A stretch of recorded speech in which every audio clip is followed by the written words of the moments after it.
Good morning, everybody. Uneducated Economist here. Got a mail call video for you, a couple of pieces of mail. But before I open up the mail, I would like to talk a little bit about the debt issuance coming out of the Treasury. There is a lot of talk about this, and what is it, a promise of like $1 trillion coming into the future on top of what they already done? I mean, it's just like an incredible amount of cash that is now going into this Treasury General account, which is an account at the Federal Reserve that they use for paying their bills.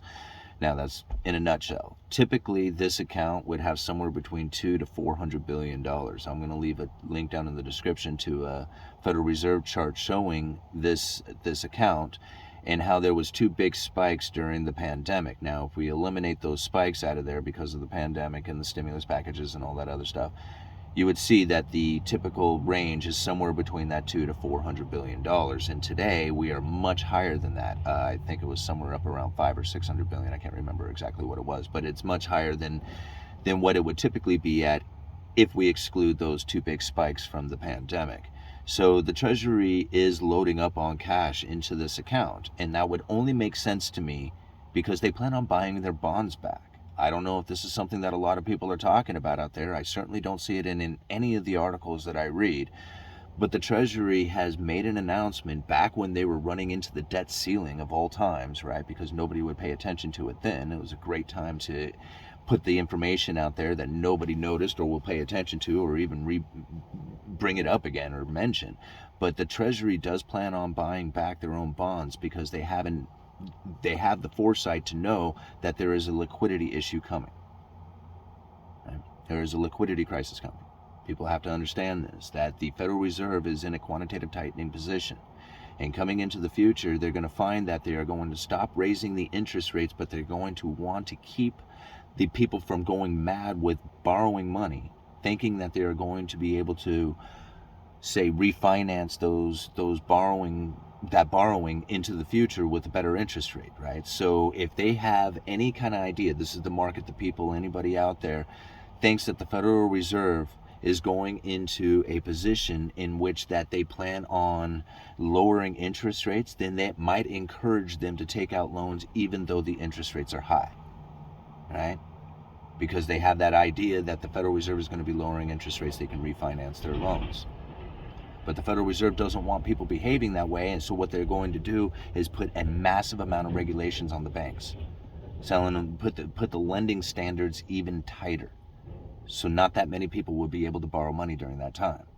That is going to tighten up the liquidity. That is going to be very difficult on the people out there, and they're going to start looking for money anywhere they can. And so if that's the case, then what's going to end up happening is you're going to find that a lot of people are going to start selling off their assets, selling off their luxury items, which is already starting to take place. We can see it happening now. And then they're going to start moving into their investments. They're going to start selling their stocks and bonds and gold and silver and cryptos and all that other stuff in order to get a hold of the dollars they need to pay off the debts. See, that's the major problem that's coming.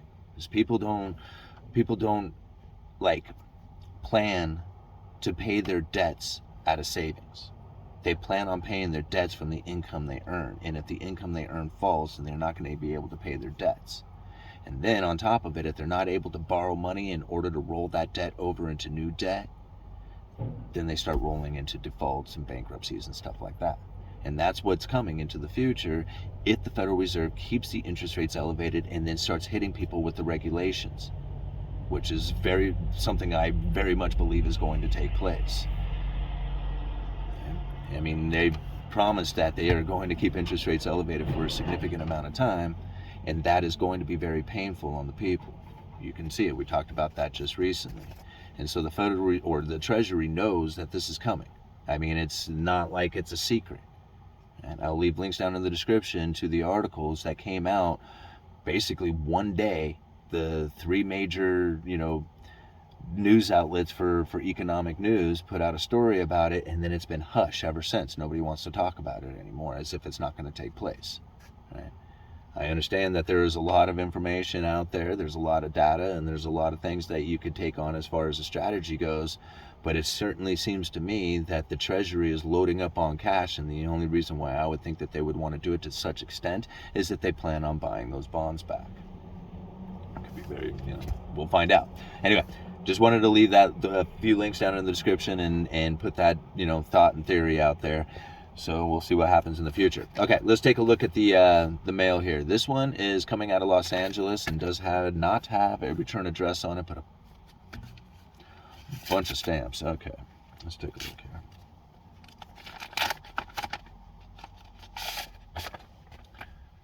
Private read. All right, that happens, guys, so we're going to have to move on.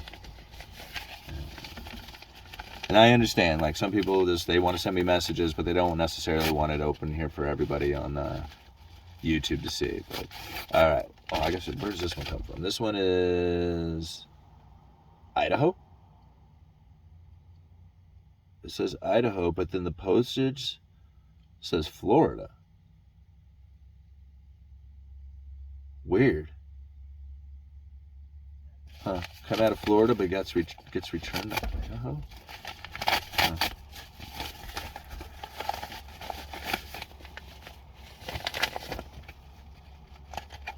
Oh, wow. Right on. All right, let me just kind of give this a real brief, make sure that it's glasses, right? Money Metals Exchange. Cool. My name is Carrie, and I work for Money Metals Exchange. I'm a fan of your videos, and I think there's potential work together. I want to reach out and send you a silver coin. Our team at MMK invite you to join our affiliate team. Complete our application and you'll be auto approved and ready to start working with us. All right. If you have any questions, please email me at this address. Okay. Well, Carrie, interesting. What do you guys think? Should I give them a call and see if we can become affiliates? I've been talking about like not taking sponsorships, and yet, people keep coming to me and asking me to if they can sponsor the channel, and I've really been trying to focus in on just making good videos and allow what happens to happens. But yeah, Carrie, I'll give you a call or I'll send you a message and we'll talk. All right. You guys let me know. Is that something I should do? Is that something I should pursue for the channel, or just keep doing what I do? Because I really feel that, the channel had, when I was trying to do some sponsorships and stuff, I felt like the channel really had taken kind of a little bit of a turn. I didn't have the same energy going into it. There was a time when the only goal I had for making money was to earn $100 off of YouTube, and that's the minimum, like, for Google to send you any money. So after that, I never really thought about it. I just kind of just made videos to see what happens. And here I am today, and it's just amazing the experience that I've had doing this. I mean, it's definitely changed my life in so many ways. It's just incredible. So, all right, I don't know. You guys let me know what you think. Uneducated Economist, you let me know.